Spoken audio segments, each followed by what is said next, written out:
6 মাসের পর থেকে প্রায় সব শিশুরই কোষ্ঠকাঠিন্য হয়ে থাকে। কি করলে এইটা কমানো যাবে? 6 মাসের শিশুর 6, 7, 8, 9 মাসের শিশুর কোষ্ঠকাঠিন্য হলে তাকে বেশি করে তরল খাবার, ফাইবারযুক্ত খাবার যেমন ফল ও সবজি ও পর্যাপ্ত পরিমাণে পানি দিন। শিশুর পেটে আলতোভাবে মালিশ করা ও নিয়মিত ব্যায়াম করানো কিন্তু সাহায্য করতে পারে এর। যদি সমস্যাটি গুরুতর হয় কিংবা শিশুর পায়খানার সাথে রক্ত বের হয় তবে দ্রুত চিকিৎসকের পরামর্শ নিন। এটা কেন হয়? খাদ্যাভ্যাসে পরিবর্তন, হঠাৎ করে বাহিরের বাড়তি খাবার খাওয়া এবং খাবারে ফাইবার কম থাকা, পর্যাপ্ত পরিমাণে পানি পান না করা। কি করবেন ১ বছরের নিচে শিশুদের কোষ্ঠকাঠিন্য হলে? শিশুকে দুধ, পানি, পাতলা ফলের রস পান করতে উৎসাহিত করুন। বেশি বেশি পানি। ফাইবার সমৃদ্ধ খাবার যেমন আপেল, কলা, পেঁপে, পালং শাক, ব্রোকলি, অন্যান্য আঁশযুক্ত ফল ও সবজি যোগ করুন। পেটে দুবেলা করে মালিশ করুন। শিশুর পেটে ঘড়ির কাঁটার দিকে আলতোভাবে মালিশ করুন।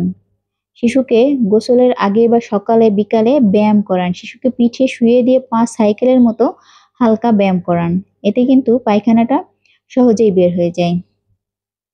জবাব ব্যবহার করবেন না। চিকিৎসকের পরামর্শ ছাড়া শিশুকে কোনো প্রকারে জোলাপ, স্যালাইন, পানের বোঁটা এরকম কোনো জিনিসই কিন্তু দেবেন না। খুব দ্রুত চিকিৎসকের পরামর্শ কখন নেবেন? শিশুর মল শক্ত ও অনেক কঠিন হলে, মলত্যাগের সময় শিশুর অনেক চাপ দিতে বা অনেক সময় লাগলে এটা কিছুতেই সারছেই না, মলত্যাগের সময় খুবই পেটে ব্যথা করলে, বাচ্চা মলত্যাগের সাথে রক্ত দেখা গেলে, যদি শিশুর প্যান্টের সাথে তরল মলের দাগও থাকে তখন অবশ্যই ডক্টর দেখাবেন। এটা হচ্ছে আপনার 1 বছর বয়সের নিচে বাচ্চাদের জন্য। 1 বছর বয়সের উপরের মায়েদের খুব সাধারণ একটা অভিযোগ থাকে, শিশুরা খেতেই চায় না। মনে রাখবেন, ছোট শিশুদের কিন্তু খেতে না চাওয়ার অন্যতম একটি কারণ কিন্তু এই কোষ্ঠকাঠিন্য। অনেক সময় শিশুদের কোষ্ঠকাঠিন্য মায়েরা টের পান না। দেখা যায় পায়খানা নরম হলেও অনেক সময় তা পুরোপুরি পরিষ্কারভাবে না হওয়ার কারণে শিশুদের পেট ফাঁপা থাকে, অরুচি দেখা দেয়। অনেক সময় মায়েরা লক্ষ্য করেন না যে শিশুরা কি ধরনের পায়খানা করছেন। প্রথমে জানতে হবে কোষ্ঠকাঠিন্য বলতে আসলে আমরা কি বুঝি। কোনো শিশু যদি সপ্তাহে 3 বার এর কম মলত্যাগ করে, মলত্যাগের সময় যদি পেট ব্যথা করে, খুবই শক্ত মলত্যাগ দেখা যায়, শিশুর প্যান্টের সঙ্গে যদি তরল মলের দাগ থাকে তবেই বুঝবেন তার কোষ্ঠকাঠিন্য হচ্ছে।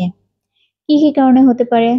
ভুল জীবনযাপন, শিশুদের পর্যাপ্ত হাঁটাচলা, খেলাধুলার পর্যাপ্ত সুযোগ না থাকলে, দিনের অনেকটা সময় টিভি বা মুঠোফোন কাটালে এই অচলতা কোষ্ঠকাঠিন্য সৃষ্টি করে। প্রচুর পরিমাণে ফাস্ট ফুড, চিপস এগুলো খাওয়ার জন্য হয়।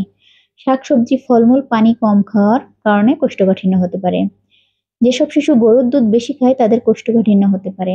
শিশুদের নির্দিষ্ট কিছু রোগ আছে সেগুলোর কারণেও কিন্তু কোষ্ঠকাঠিন্য হতে পারে।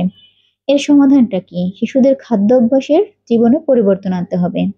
খাদ্য তালিকায় পর্যাপ্ত পরিমাণে সবজি, রঙিন ফলমূল এগুলো রাখতে হবে। ফাইবার, আঁশ জাতীয় খাবার, ফলের জুসের পরিবর্তে ফলমূল খাওয়া উপকারী। শিশু পর্যাপ্ত পানি পান করছে কিনা খেয়াল রাখুন। শিশু যেন নির্দিষ্ট সময় টয়লেট ব্যবহার করে সেই অভ্যাস গড়ে তুলুন। প্রতিদিন একটা টাইম ধরে 15 মিনিট তাকে কমোডে বসিয়ে রাখুন। প্রতিদিন খেলাধুলা করার সুযোগ দিন। সাঁতার, অন্যান্য খেলায় তাকে উৎসাহিত করুন। এগুলো করলে বাচ্চার কোষ্ঠকাঠিন্য অনেকটাই ঠিক হয়ে যাবে। আর খুব বেশি গুরুতর সমস্যা হলে অবশ্যই ডক্টরের পরামর্শ নেবেন।